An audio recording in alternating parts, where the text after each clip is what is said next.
오늘만 571명이 늘어나 확진자가 2,337명이 됐고 사망자도 16명으로 늘었습니다. 25번 환자였던 70대 여성은 퇴원 6일 만에 다시 증상이 나타나 확진자로 재분류됐습니다.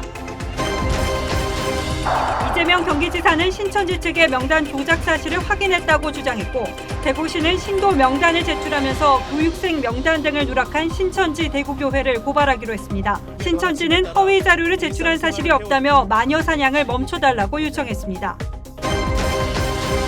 없어요. 거짓말이야. 우체국이고 농협이고 다 가봤어요. 서울 목동의 한 백화점이 마스크 6만 장을 장당 1,000원에 내나 만여 명이 줄을 서는 진풍경이 벌어졌습니다. 중국에서 한인 30여 명이 주민에 막혀 아파트 진입이 거부되는 일이 또 벌어졌습니다. 정부는 중국에 250만 달러를 추가 지원하겠다고 밝혔습니다. 문재인 대통령과 4당 대표가 만나 추경 편성 등 코로나19 총력 대응에 합의했지만 중국인 입국 금지에선 이견을 보였습니다. 이인영 원내대표 등 민주당 핵심 인사 5인이 비례용 위성정당 창당을 논의한 것으로 알려지자 당내에서도 비판이 쏟아지고 있습니다. 정봉주 전 통합민주당 의원은 비례대표 정당인 가칭 열린민주당 창당을 선언했습니다.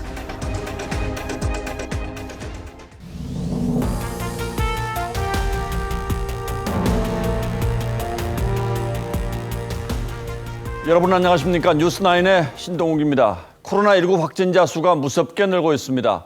1,000명을 넘어선 지 이틀 만에 2,000명을 돌파했고 오늘은 사망자도 3명이 나와 16명이 됐습니다. 그런데 정말 걱정스러운 소식이 조금 전 막 들어와서 급히 머릿기사를 올렸습니다. 코로나19 확진 판정을 받고 입원했다가 완치가 돼서 퇴원한 환자가 엿새 만에 다시 확진 판정을 받았습니다. 재발을 한 건지 다시 감염이 된 건지는 아직 확실치 않습니다. 취재기자 연결해서 자세한 소식 먼저 알아보겠습니다. 자, 최원영 기자, 어떤 환자입니까? 네, 해당 환자는 25번 확진자인데요.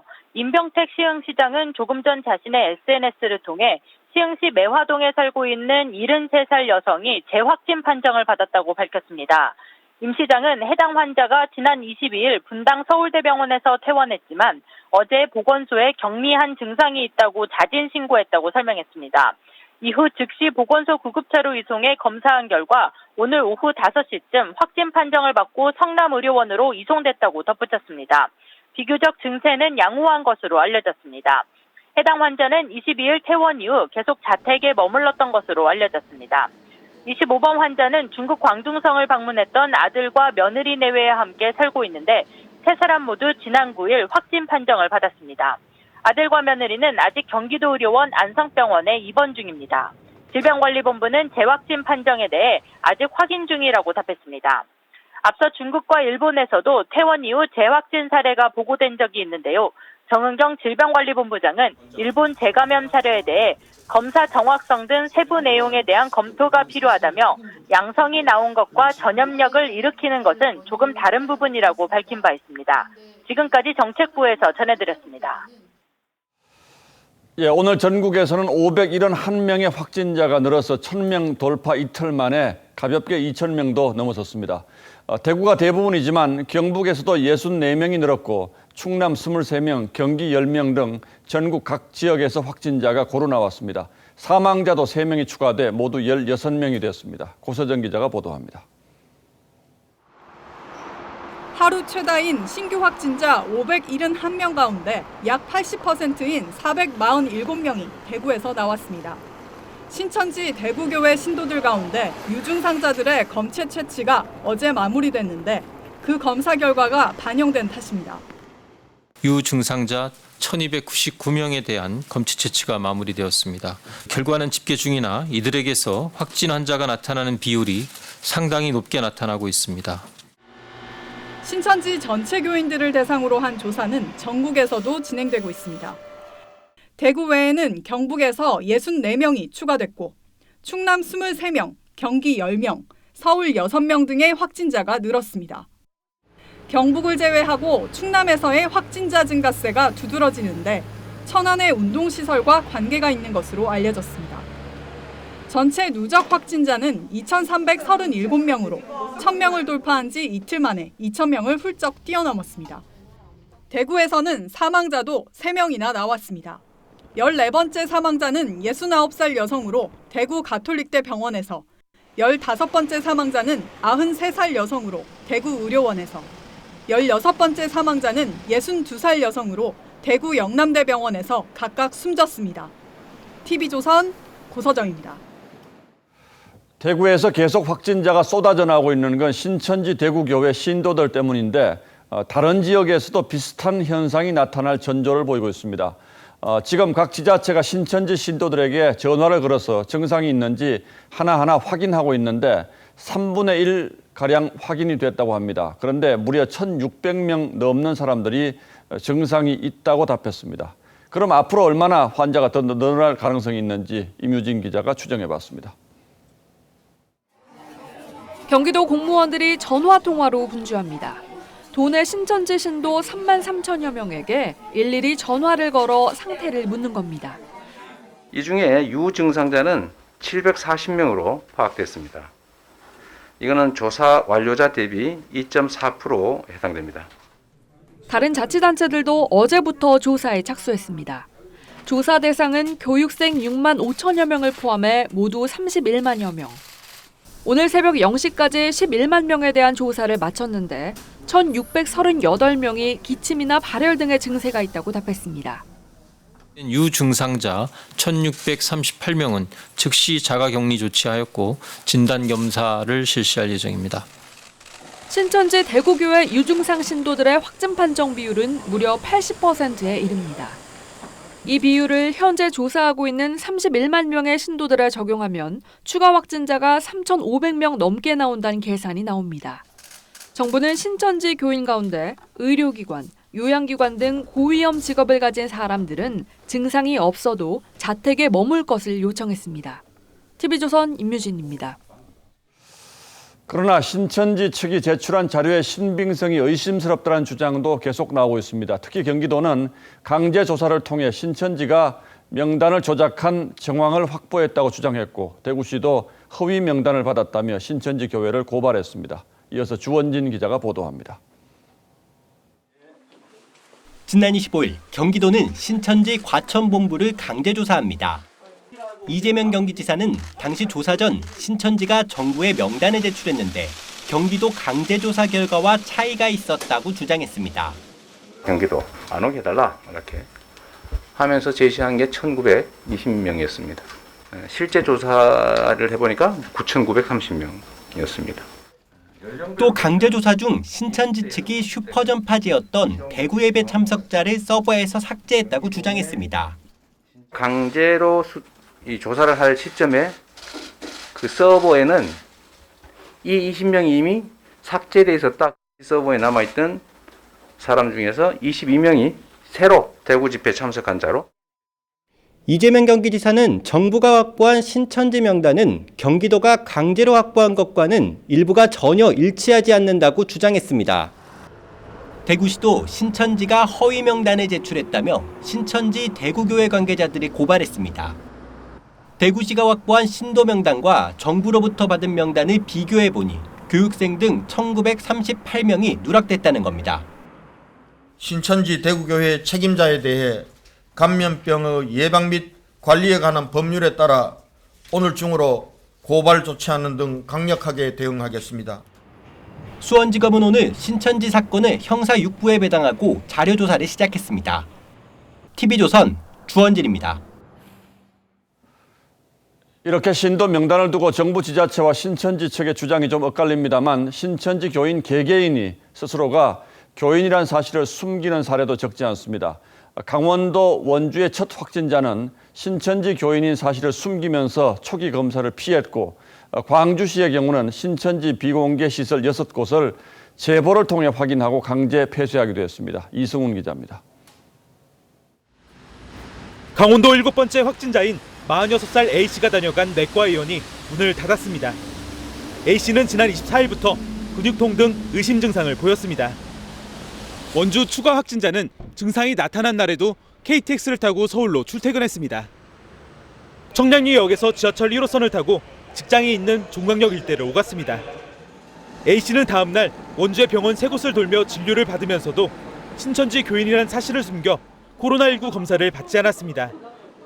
결국 나흘째인 어젯밤 확진 판정을 받았습니다. 지금 다 떨고 있죠. 남의 일이 아니고 이거 바로 내 일이니까. A씨는 역학조사에서 지난 6일 대구 경북대병원 장례식장을 다녀왔다고 밝혔지만 추가 조사에서 신천지 교인으로 밝혀졌습니다. A씨는 지난 16일 원주의 태장동 신천지 집회에 참석한 것으로 알려졌습니다. 지금까지 잠복기가 그렇게 오래될 수가 없어서 그 원주에서 신천지 신도들 다른 분한테 올바 붙었을 가능성이. 광주시는 오늘 비공식 신천지 시설 제보를 받아 6곳을 확인하고 강제 폐쇄했습니다. 광주시는 신천지 교인인 확진자가 비공개 시설을 숨기려고 자신의 동선을 밝히지 않은 것으로 보고 있습니다. TV조선 이승훈입니다. 논란이 커지자 신천지 측은 오늘 또 공식 입장을 내고 보건당국에 자료 제출을 거부하거나 허위 자료를 제출한 사실이 없다고 주장했습니다. 그러면서 신천지를 향한 마녀 사냥과 정오를 멈춰달라고 요구했습니다. 보도에 이재중 기자입니다.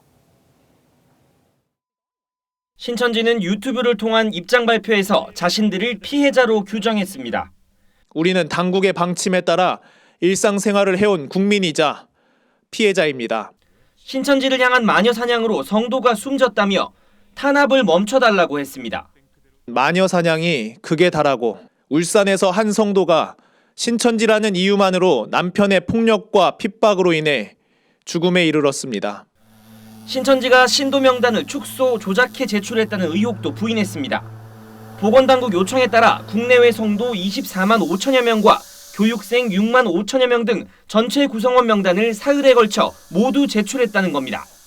전국 신천지 피해자연대가 이만희 총회장을 횡령 등의 혐의로 고발한 사건에 대해선 신천지 비방단체가 이미 무혐의난 사건을 중복해 고발한 것이라고 주장했습니다. TV조선 이재중입니다. 지금부터는 환자가 폭발적으로 증가하면서 심각한 어려움을 겪고 있는 대구 상황 하나하나 살펴보겠습니다. 대구에서는 어제 입원을 하지 못한 확진자가 집에서 대기하다가 숨지는 일도 있었죠. 그런데도 아직 700명 가까운 환자가 입원을 하지 못하고 있는 상황입니다. 정부가 부랴부랴 중증 환자부터 입원시키겠다는 대책을 내놓긴 했습니다만 이마저도 의료진 부족으로 여의치 않은 상황입니다. 유지현 기자가 보도합니다. 보호복을 입은 의료진이 환자를 이송합니다.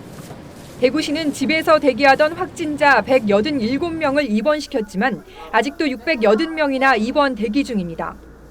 여기에 오늘 하루만 확진자 447명이 추가됐습니다. 아직 환자를 입원시킬 병상은 턱없이 부족한 실정입니다.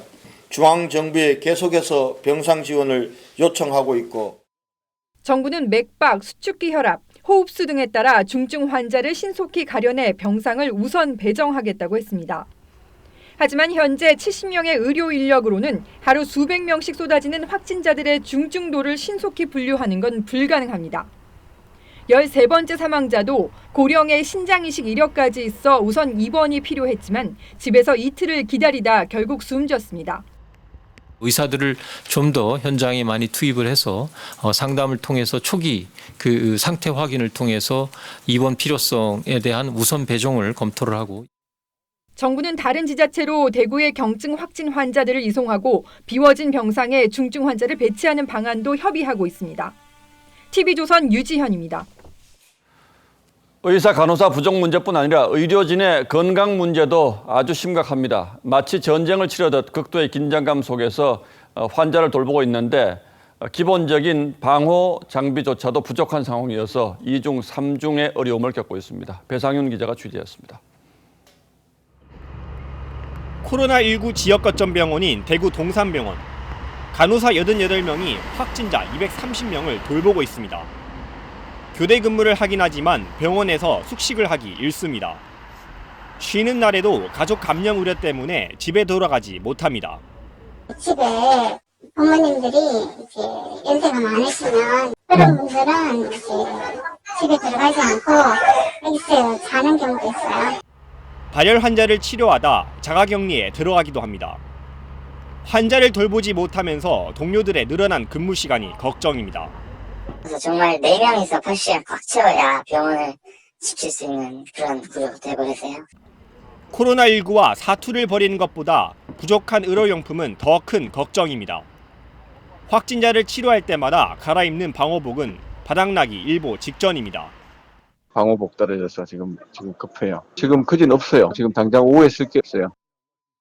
대구 경북에 코로나19 확진자가 급증하면서 의료진 확충과 방호복과 같은 의료용품의 안정적 공급이 시급한 과제로 떠올랐습니다. TV조선 배상윤입니다. 사태가 장기화하면서 재개도 비상입니다. 현대자동차 울산 공장에서 확진자가 나와 공장 가동이 중단됐고 서울 여의도의 수출입 은행 본점도 건물 전체를 폐쇄했습니다. 확진자가 한 명만 나와도 회사 전체가 마비되는 상황이 잇따르면서 기업 피해도 눈덩이처럼 커지고 있습니다. 최원희 기자가 보도합니다. GV80, 팰리세이드 등 하루에 차 1000여 대를 생산하는 현대차 울산 2공장. 오늘 50대 남성 직원이 코로나19 확진 판정을 받아 공장 가동이 멈춰섰습니다. 부품 수급 지체에 이어 엎친 데 덮친 격이 됐습니다. 신차 효과는 상당히 좀 반감될 것으로 보고 있습니다. 출시 시기라든지 또 소비자한테 전달된 시기도 연장은 어쩔 수 없는 상태입니다. 삼성전자의 새 스마트폰 갤럭시 S20 홍보 행사는 온라인으로 대체됐고 개통 첫날 성적은 전작의 80% 선에 그쳤습니다. 고객들 입장에서도 이런 제품들을 구매해야 되겠다는 그런 어떤 중요한 시기인데 1, 4분기가 이 신종 코로나 바이러스가 사실상 그런 부분들을 거의 상쇄시키는 금융중심지 여의도에도 빨간불이 켜졌습니다. 국책은행인 수출입은행에서 은행 본점 직원으로는 첫 확진자가 나와 건물이 일시 폐쇄됐습니다.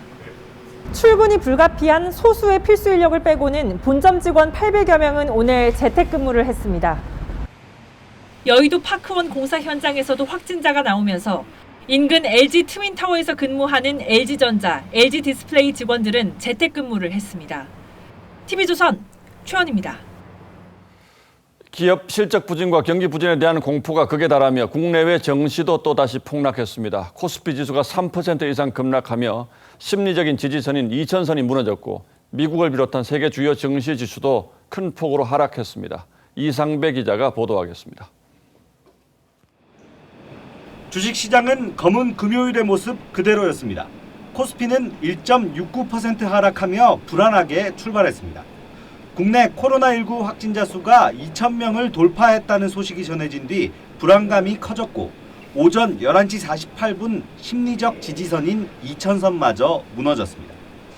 코스피는 결국 전날보다 67.88포인트 내린 1987.01의 장을 마감했습니다. 지난해 9월 이후 5개월여 만에 가장 낮은 수준입니다. 외국인은 오늘도 6,286억 원을 팔아치우면서 5거래일 연속 순매도세를 이어갔습니다. 코스닥도 4.3%나 떨어졌습니다. 기록적 하락으로 오늘 하루만 코스피와 코스닥에서 시가총액 55조 6천억 원이 증발했습니다. 대구 지역 집단 발병 거치면서 결국 이제 도미노격으로 이제 글로벌 전체적으로 확산될 수 있다라는 어떤 그런 우려가 뉴욕 증시 3대 지수인 다우존스와 S&P, 나스닥도 일제히 4%대 하락장으로 마감했습니다. 다우존스는 오늘만 1190.95포인트 떨어졌는데 1987년 검은 월요일 때보다 큰 역대 최대 낙폭입니다. 유럽 주요 증시도 3% 이상 하락하며 폭락장으로 마무리됐습니다. 코로나19의 공포감이 전 세계 시장의 투자 심리 위축으로 이어진다는 우려가 커지고 있습니다. TV조선 이상배입니다. 확진 판정을 받은 서울 명성교회 부목사와 같은 아파트에 사는 이웃이 엘리베이터를 함께 탔다가 감염이 됐습니다. 이 정도 좁은 공간에서 함께 있는 것만으로도 감염이 될 수 있다는 사실이 확인된 셈이죠. 그런데 이 확진자가 성동구청 공무원이어서 구청이 또 폐쇄됐고 민원인들도 불편을 겪었습니다. 보도에 장윤정 기자입니다. 서울 강동구의 아파트입니다. 아파트 주민 41살 여성 A씨가 지난 18일 명성교회 부목사와 같은 엘리베이터에 탔습니다. 그리고 오늘 A씨는 코로나19 확진 판정을 받았습니다. 보건당국은 A씨가 부목사로부터 감염된 것으로 보고 있습니다. CCTV상으론 두 사람 모두 마스크를 쓰지 않은 상태였습니다. 뭔가 대화를 나누지는 않은 것으로 저희는 추정을 하고 있어요. 뭔가 서로 이렇게 반갑게 인사를 한다던가 그런 것까지 보이지는 않는 것 같아요. 구청 측은 엘리베이터 동승 당시 마스크를 쓰고 있었던 A씨 두 자녀의 감염 여부도 조사하고 있습니다. 엘리베이터 내 전파 가능성이 알려지자 시민들의 불안은 더 커졌습니다. 이렇게 검침하고 엘리베이터를 타고 하니까 저희도 이제 그런 게 예민하니까 신경 쓰여가지고 엘리베이터라 그러니까 겁이 나죠.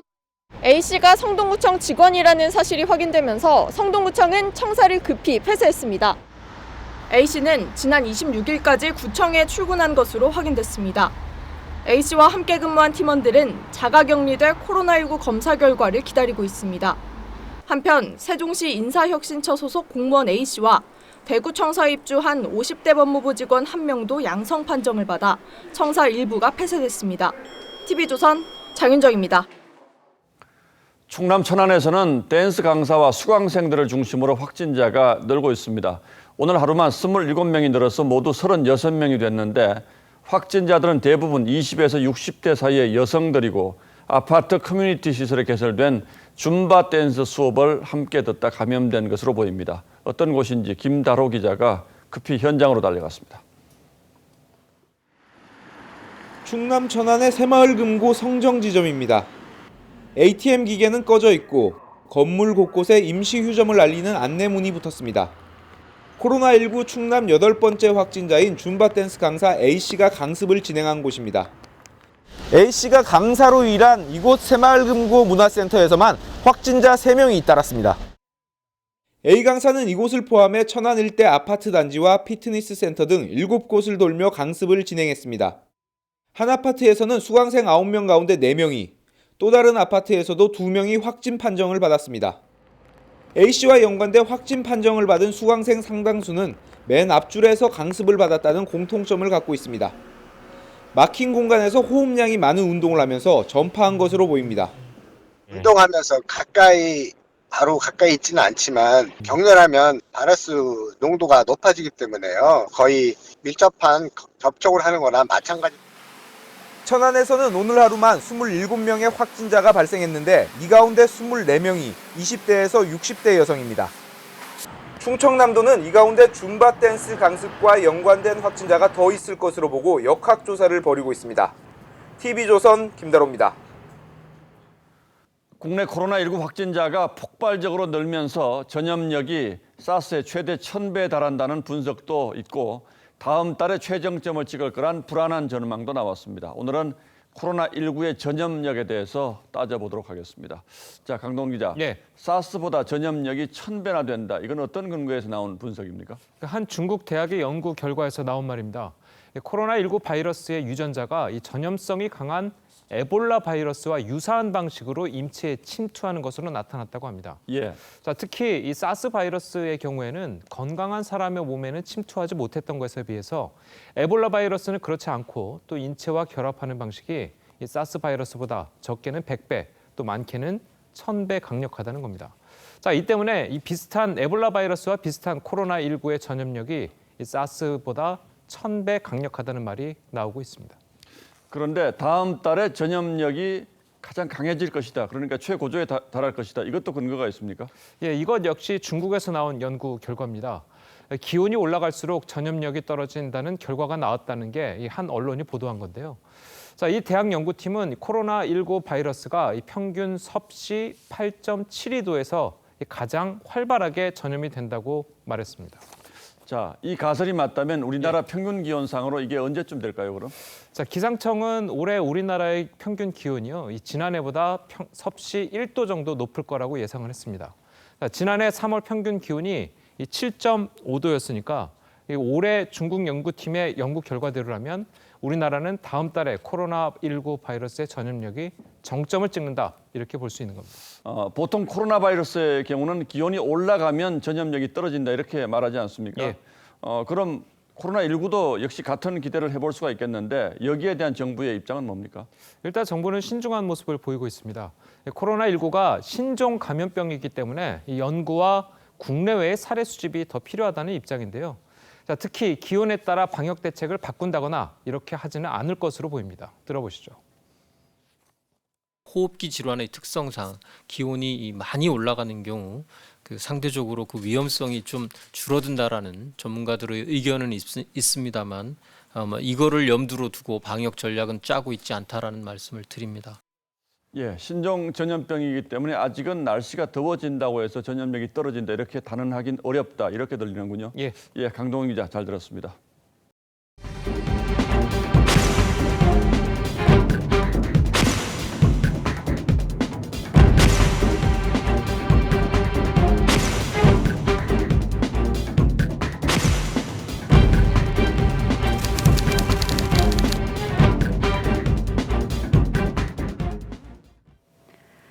네, 비가 오는 와중에도 서울의 한 백화점에 마스크를 사려는 사람이 10,000명 넘게 몰려들어서 마스크 대란을 실감케 했는데요.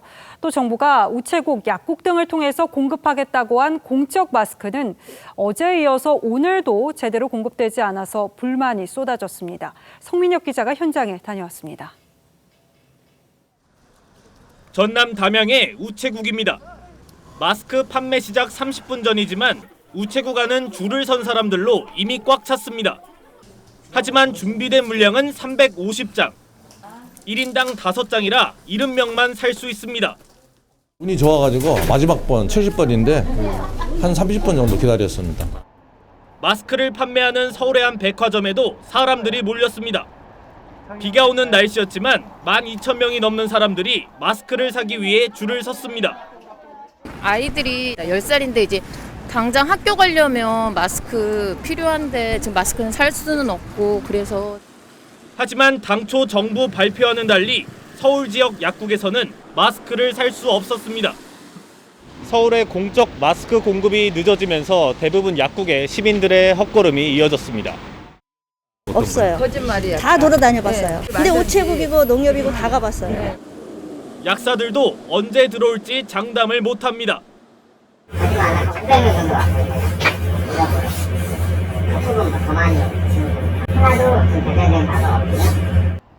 공급이 되더라도 당분간 마스크 구하기는 쉽지 않을 전망입니다.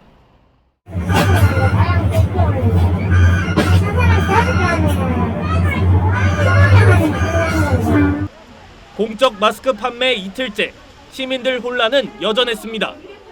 TV조선 성민혁입니다. 이겨낼 수 있다며 대구 경북 주민에게 힘을 보태는 이들이 늘고 있습니다. 큰 액수의 기부금을 선뜻 내놓는 이들부터 또 세상과의 연결고리가 되어주는 택배기사에게 고마움을 전하는 이들까지 오늘은 힘내라 대구 여기에 포커스를 맞췄습니다. 무거운 침묵이 흐르는 거리. 바이러스와 끝모를 사투해 대구 시민들은 하루하루 지쳐갑니다. 다음 날 일어났을 때 과연 얼마나 또 확진자가 생길까 이게 제일 지금 큰 두렵죠 이제. 고립된 시민들을 외부와 이어주는 끈은 음식과 생필품을 전하는 택배기사들이지요. 아파트 주민들이 간식거리와 감사의 손편지를 문 밖에 내놓기 시작했습니다. 얼굴도 모르는 택배기사들에게 귀한 마스크도 선뜻 내놓고 문자를 나누며 서로를 응원합니다. 대구 지역 경제는 IMF 때보다 더하다는 말이 나올 정도죠. 너무 심하네. 큰일 나서요. 언제 끝날라는지. 임대료 걱정을 덜어주는 건물주들이 등장했습니다.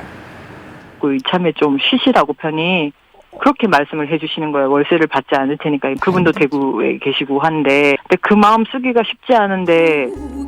스타들도 발벗고 나섰습니다. 얼마나 고생을 하 10년이 가도 100년이 가도 사람 돌아오소. 미스트롯 송가인 씨가 코로나19 예방에 써달라며 음반 수익금 전액을 기부했습니다. 이병헌, 이영애, 강호동, 김혜수, 아이유 등 스타들의 성금 행렬이 줄을 잇고 있습니다. 고향 대구가 가슴 아프다며 5천만 원을 기부한 이승엽 선수를 비롯해 대구 출신인 봉준호 감독, 김희선, 손예진, 김재동 씨 등도 기부 행렬에 동참했습니다.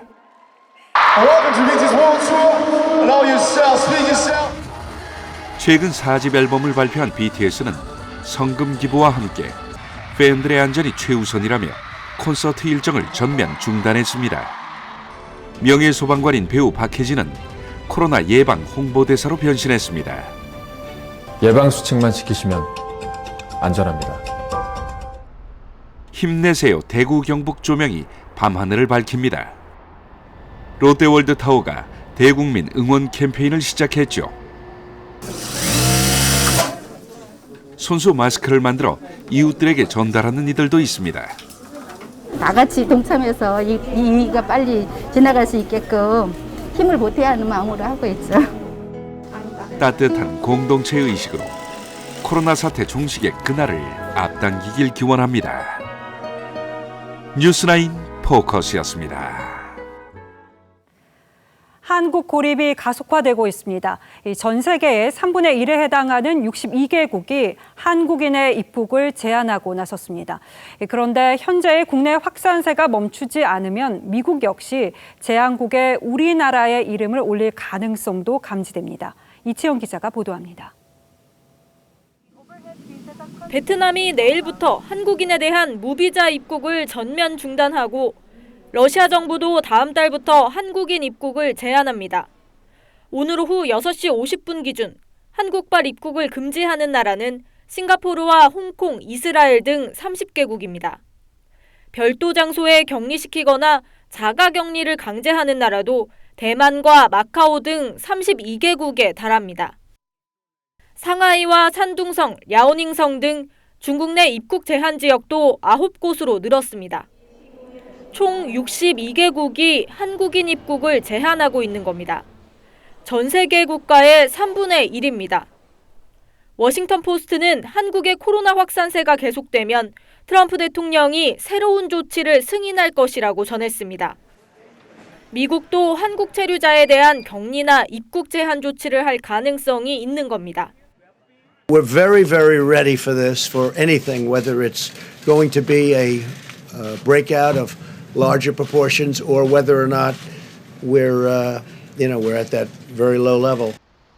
중국이 사실상의 입국 제한을 시행하는 상황에서 핵심 동맹인 미국까지 입국 제한에 나설 경우 한국은 국제적으로 고립되는 위기를 맞게 됩니다. TV조선 이채연입니다. 코로나19의 발원지인 중국에서 벌어지는 한국인 거부 현상, 이 사태가 점차 심각해지고 있습니다. 이번에는 중국 난징에서 한인 30여 명이 주민에 막혀서 자신들이 거주하는 아파트 진입이 아예 거부되는 일이 벌어졌습니다. 김지수 기자입니다. 인천을 떠나 중국 난징에 도착한 여객기. 도착 후 한 중국인 승객이 인후통이 있다고 밝혀 주변 승객들이 격리됐습니다. 나머지 한국인 승객들은 당국의 지침대로 각자 14일간 자가격리 예정이었습니다. 최근에 한국의 확진자들이 급속도로 증가되고 있으니까 지역 주민들이 굉장히 불안해가지고. 하지만 아파트로 이동한 우리 국민 31명은 정문 앞에서 주민들에게 가로막혔습니다.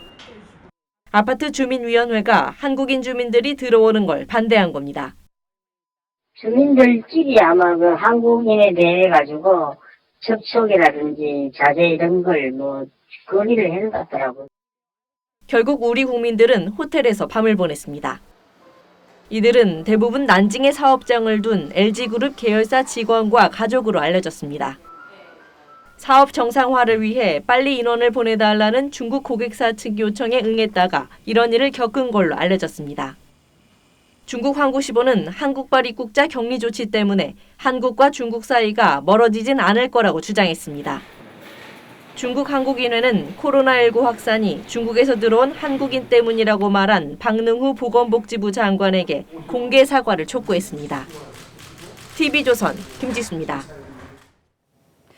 네, 이렇게 중국 내 적반하장이 계속되는 중이고 국내에서 확진자가 폭증하면서 의료진의 방호복도, 의료 물품도 동인하는 판국인데요.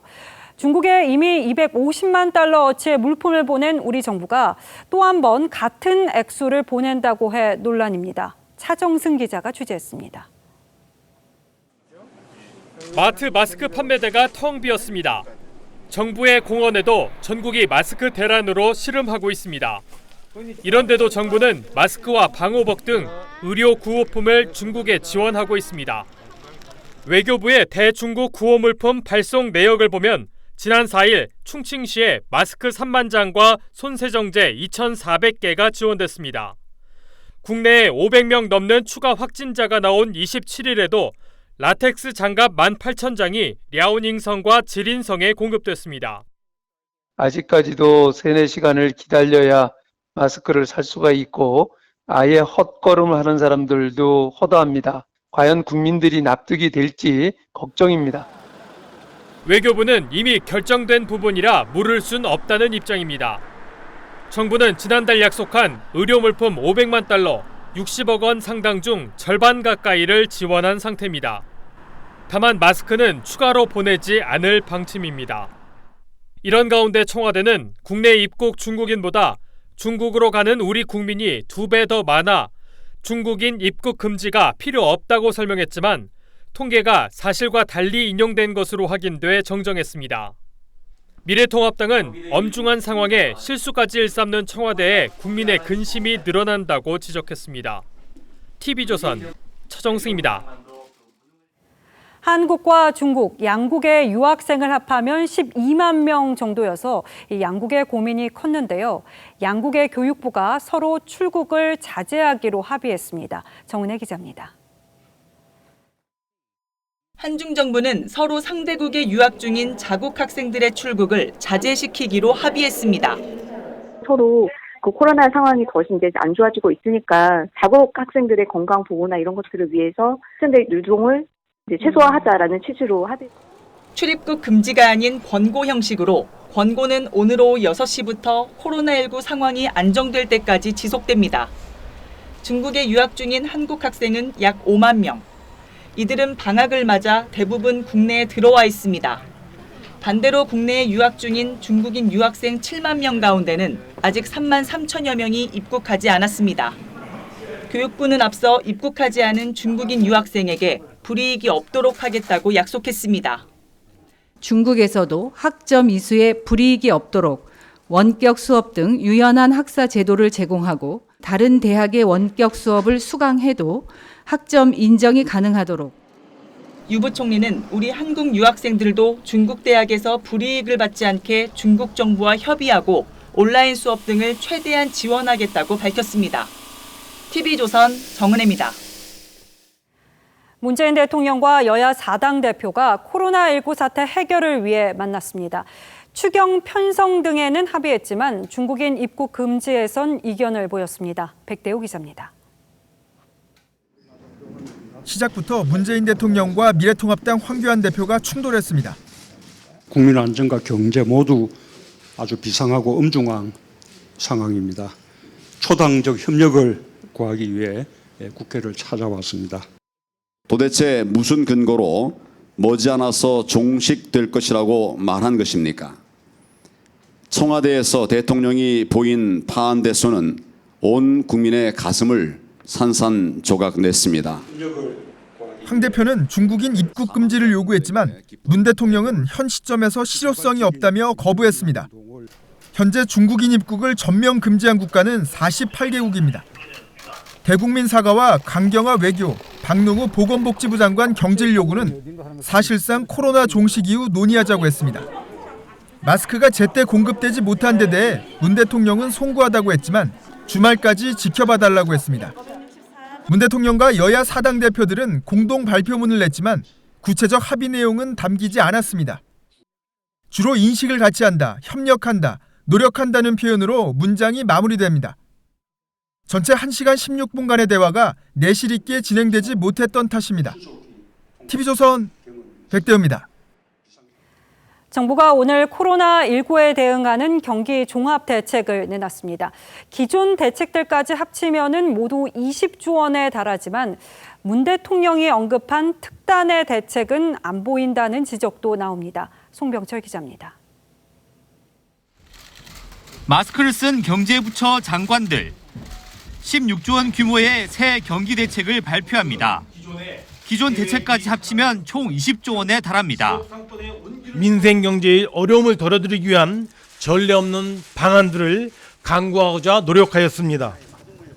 이번 대책은 방역보단 경기 진작과 내수 활성화에 무게를 뒀습니다. 한시적으로 신용카드 등의 소득 공제율을 2배로 올리고 승용차 개별 소비세도 현재 5%에서 1.5%로 낮춥니다. 또 노인 일자리 사업의 급여를 상품권으로 추가 지급하는 등 5대 소비 쿠폰도 내놨습니다. 하지만 기존 대책을 확대하거나 이미 언급된 대책이 대부분 문재인 대통령이 주문한 특단의 대책과는 거리가 멀다는 지적입니다. 신종 코로나 바이러스와 관련된 직접적인 대응을 하는 데는 제한적인 역할로 그칠 것으로 생각됩니다. 추경 규모도 윤곽이 드러납니다. 메르스 추경 때인 11조 6천억 원보다 많을 거란 전망이 나오면서 12에서 15조 원가량으로 예상됩니다. 앞으로는 코로나19의 영향도 본격적으로 드러날 전망입니다. 그 경기 회로 흐름을 코로나19에 따라서 좀 일부 제약이 되지 않을까 이렇게 보고 있습니다. 정부는 경제를 살릴 골든타임을 놓칠까 안간힘을 쓰고 있습니다. TV조선 송병철입니다. 2주 전만 해도 정부가 코로나 사태에 잘 대응하고 있다는 여론이 압도적이었는데 분위기가 완전히 달라졌습니다. 잘못하고 있다는 의견이 2주 사이에 2배로 늘어서 절반을 넘었고 문재인 대통령에 대한 부정평가도 50%를 넘었습니다. 이미지 기자입니다. 한국갤럽 조사 결과 정부가 코로나19 대응을 잘못하고 있다는 응답이 51%, 잘하고 있다가 41%로 나타났습니다. 2주 전 조사에서는 잘못하고 있다가 25%였는데 2배로 늘어난 겁니다. 특히 무당층에서 못하고 있다는 응답이 58%나 됐습니다. 홍익표 전 수석 대변인의 대구 봉쇄, 박능호 보건복지부 장관의 중국인보다는 우리 국민들이 확진자가 오히려 많았다 등이 부정적 여론을 형성하는 데 영향을 준 것으로 보입니다. 중국에서 오는 외국인을 입국 금지해야 한다는 여론도 64%나 됐습니다. 보수와 중도층의 입국 금지 의견은 70% 안팎이었는데 진보층에서도 46%가 입국 금지에 동의했습니다. 문재인 대통령의 직무 수행에 대한 부정평가는 51%, 긍정평가는 42%였습니다. 조국 사태가 한창이던 작년 10월 53% 이후 부정평가가 가장 높은 겁니다. 특히 무당층의 부정평가가 64%로 지난주보다 크게 늘었습니다. 부정평가 이유로는 코로나19 대처가 미흡했다는 의견이 41%로 가장 많았는데 지난주보다 34%포인트 급등했습니다. 정당 지지도는 더불어민주당이 1%포인트 오른 37%, 미래통합당이 2%포인트 내린 21%, 정의당이 1%포인트 내린 6%였습니다. TV조선 이미지입니다. 다음 뉴스입니다. 민주당 이인영 원내대표 등 당 핵심 인사 5명이 비례정당 창당 문제를 논의했다고 중앙일보가 보도했습니다. 민주당은 그동안 미래통합당의 비례정당인 미래한국당에 대해서 격하게 비난해온 바가 있죠. 이 보도가 나가면서 민주당의 비례정당 창당은 사실상 어려워졌다고 봐야 할 텐데 속마음을 들키는 바람에 이른바 4+1 연대에도 금이 가게 생겼습니다. 조덕현 기자가 보도합니다. 마포의 한 식당입니다. 지난 26일 저녁 이곳에 민주당 이인영 원내대표와 윤호중 당 사무총장, 전해철 당대표 특보단장과 홍영표, 김종민 의원이 모였습니다. 한 언론 보도에 따르면 비례대표 창당 문제가 논의됐습니다. 탄핵을 막기 위해서라도 어쩔 수 없이 해야 하지 않겠냐.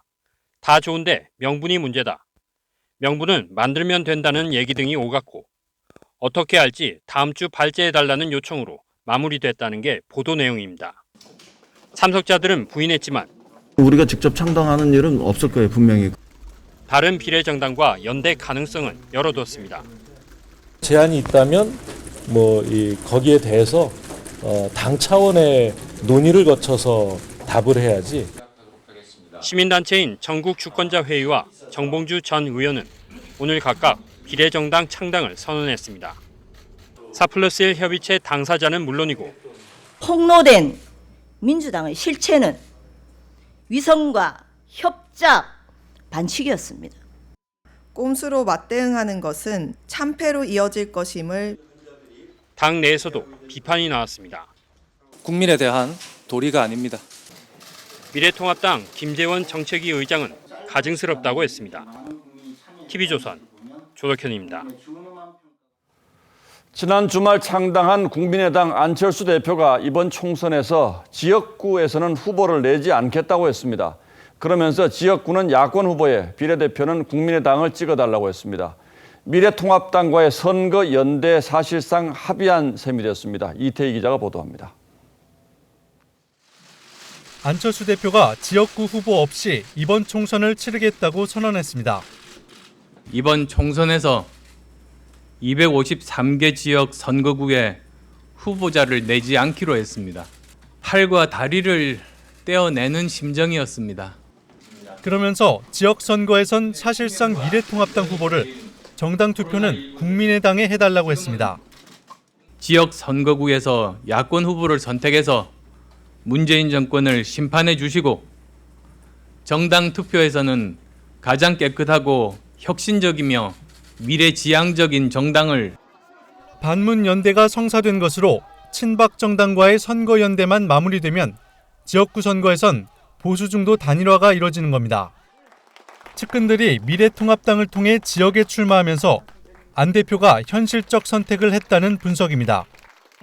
안철수 개인 김수민, 김삼화, 신용현 의원은 이르면 주말 통합당에 입당합니다.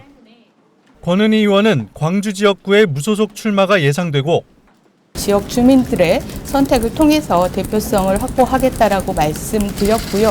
그와 관련해서는 변화가 없는. 이태규 의원은 국민의당 비례대표로 나설 가능성이 있습니다.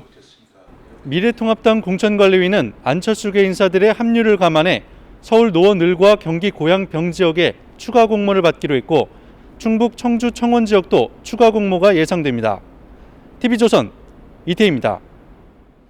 이런 가운데 이번 총선 승패 향방을 가를 수도권 대진표도 속속 확정되고 있습니다. 유권자들의 관심을 끄는 격전지에서 누가 후보로 나섰는지 유지연 기자가 자세히 설명하겠습니다.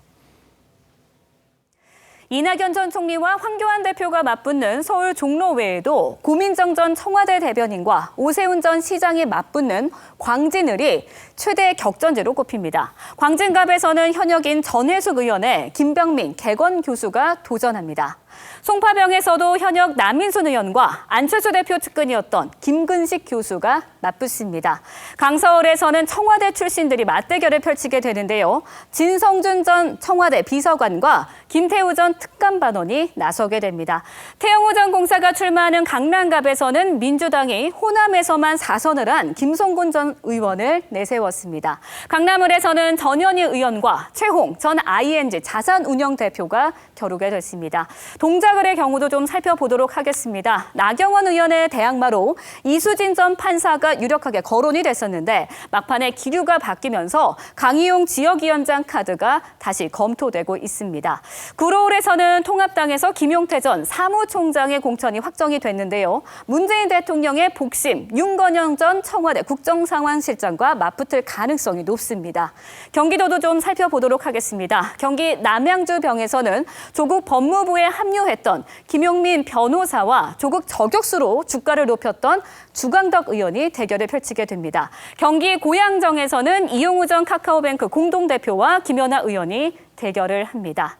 미래통합당은 오늘 추가 공천을 좀 발표를 했는데요. 그것도 좀 살펴보도록 하겠습니다. 인천 미추홀갑의 전희경, 미추홀을의 안상수 의원, 연수을의 민현주 전 의원, 인천 중동구 강화 옹진의 배준영 전 국회 대변인을 각각 공천했습니다. 안희영 공천으로 미추홀을 현역인 윤상현 의원은 무소속 출마를 선언했습니다. 이현재 민경욱 의원은 컷오프됐습니다. 네, 민주당도 오늘 추가 공천을 좀 발표를 했는데요. 서울 송파을의 최재성 의원, 강동갑의 진선미, 양천갑의 황희 의원 등을 각각 공천했습니다. 금태섭 의원의 강서갑은 경선이 확정됐고요. 경남 김해을의 김정호 의원은 공천 탈락했습니다. TV조선 류지연입니다.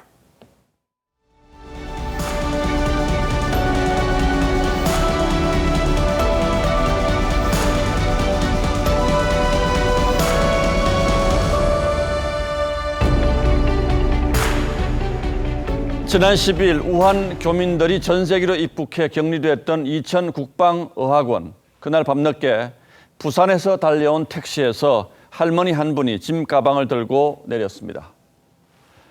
생업을 챙기느라 우한에 남은 아들을 대신해서 며느리와 두 젖먹이 손녀를 돌보겠다고 나선 할머니였습니다.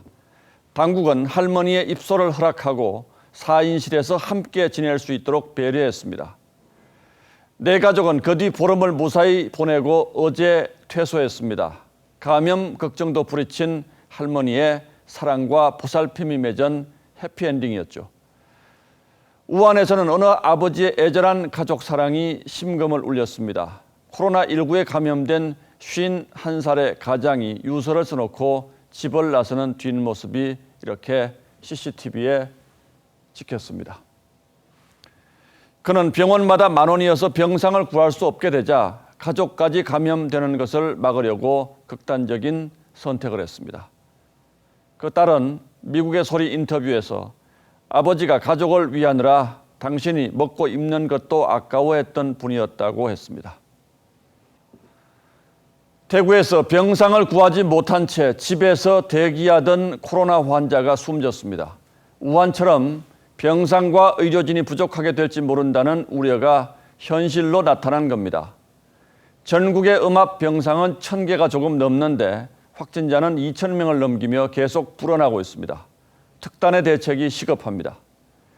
코로나 사태가 길어지면서 하루하루 감염의 두려움을 피부로 느끼며 마음의 바이러스를 앓는 분들도 많다고 하죠.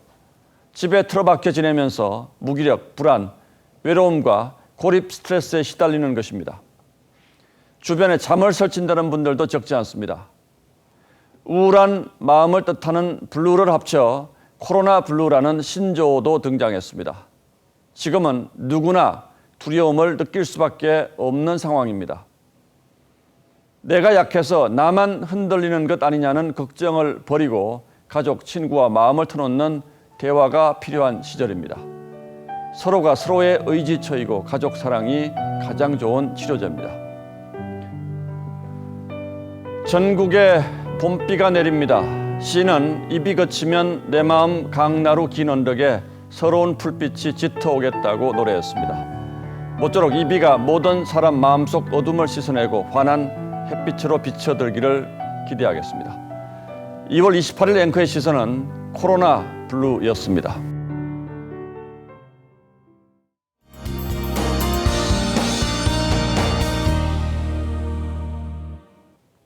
비구름이 점차 물러나고 있습니다. 충청 이남 지역은 대부분 그쳤고요. 수도권과 강원도는 내일 새벽까지, 제주도는 내일 낮까지 비가 이어지다가 그치겠습니다. 내일 낮부터는 구름이 걷히고 햇살이 내리쬐겠습니다. 기온도 크게 오를 텐데요. 서울의 경우 주말에 12도에서 13도까지 오르면서 오늘보다 6도 이상 높아지겠습니다.